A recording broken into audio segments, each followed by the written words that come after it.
Hey everyone, I'm Mark Wim from GadgetShooter.com. Today we're taking a look at the Samsung Galaxy Tab 8.9. We showed you an unboxing a few days ago. We've used it for a few days and now it's time for the review. So let's move on to the hardware. There's a 8.9-inch touchscreen. It's 1280 by 800 pixels. This has dual 1 GHz processor, Honeycomb 3.1. It's very thin. It's 8.6 millimeters, and there's a front-facing camera, which is 2 megapixels, rear camera, which is 3 megapixels with autofocus and flash. Samsung has two models, 16 gigs or the 32 gig for storage. At the bottom, there's an accessory or a power port. To the left and right of the accessory and power port are the two speakers. On top, there's the volume keys, the power button, and the microphone. On the back, as you can see, is the camera and the flash.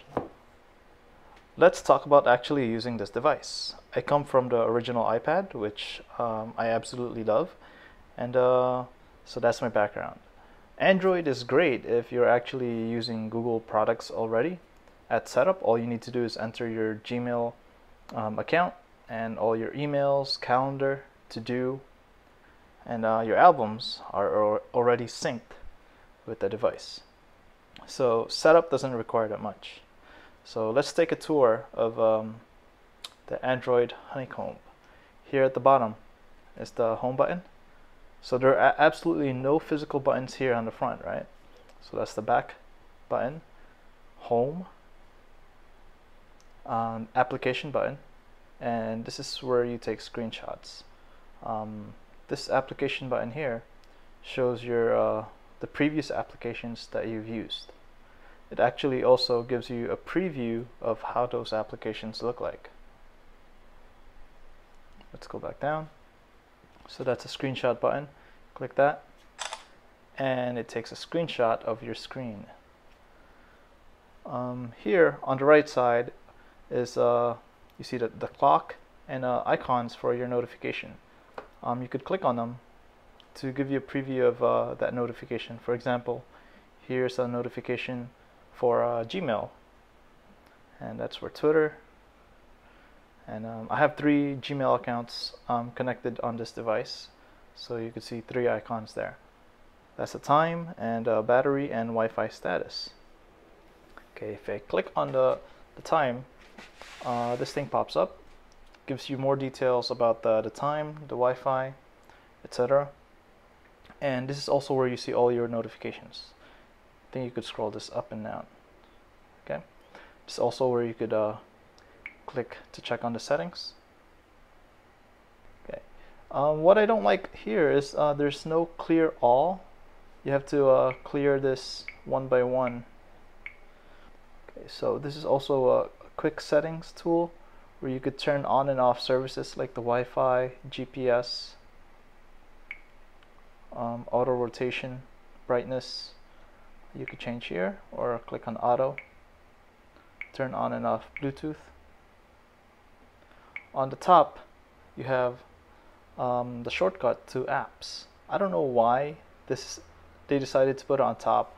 I would actually prefer this button to be here in the lower left corner. So you click on that and your apps show up. Scroll left and right for your applications. These are the apps that I have installed. Okay, let's go back. And here on the top left is the Google search button. So that's a quick overview of the home screens. You have 5 home screens here, and you could customize it to whatever you like by pressing this plus button here. And here you could add widgets. Lots of widgets available, and if there's something that you like, you just drag it on. So let's see which one I'd like to add. Okay, YouTube. So I like this, right? I'll drag it on and that goes there.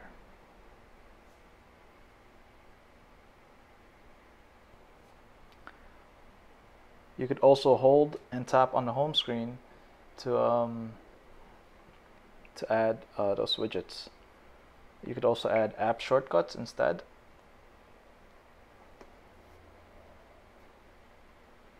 Change your wallpapers. The widgets that I like that I'm using is the Gmail. The Gmail widget is really great. You could scroll through your email right from the home screen, and you could add your multiple email accounts. We also have this bar here at the bottom, which gives you access quickly to your task manager, calendar, the clock, pen memo, calculator, and music player. So the way it works, if you're at the browser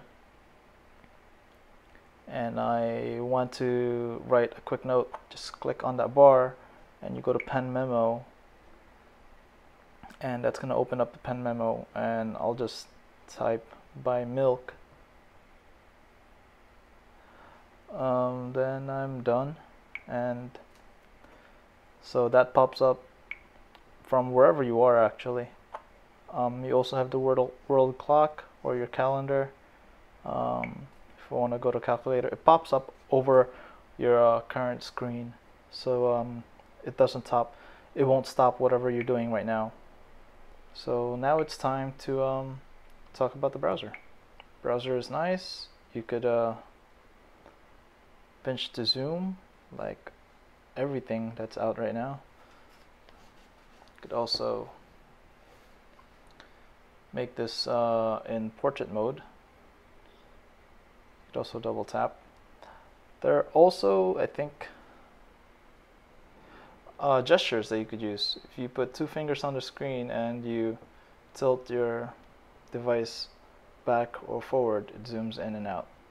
I actually think it's useless for me because pinch to zoom is much faster. Let's take a look at the HTML5 test.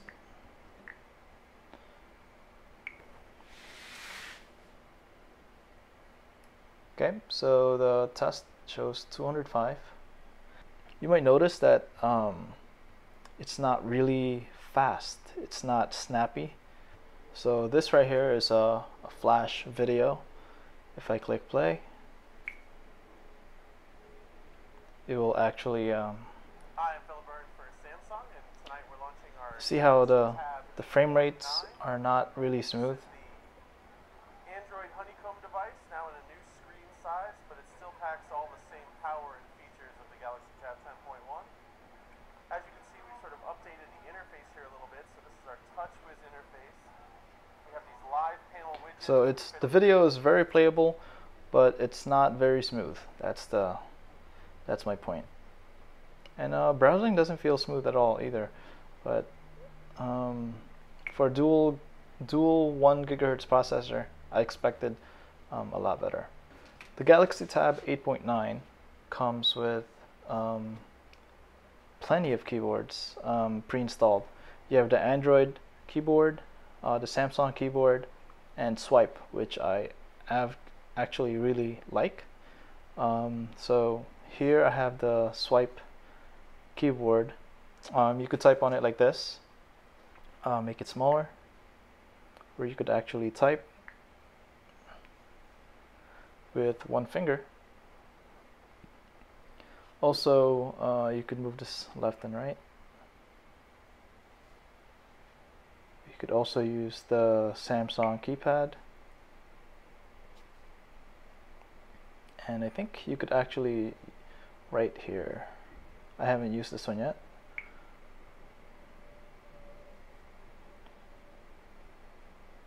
Did it work? Okay.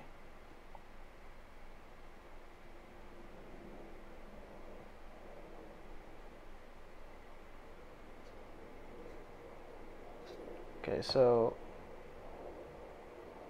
oh, okay, that's cool. You could also go use the TalkBack keyboard. I haven't used that either. So this is the Galaxy Tab 8.9. It's available now for $569, that's for the 32 gig version, and $469 for the 16 gig version. I'm Mark Gwim for GadgetShooter.com. Thanks for watching.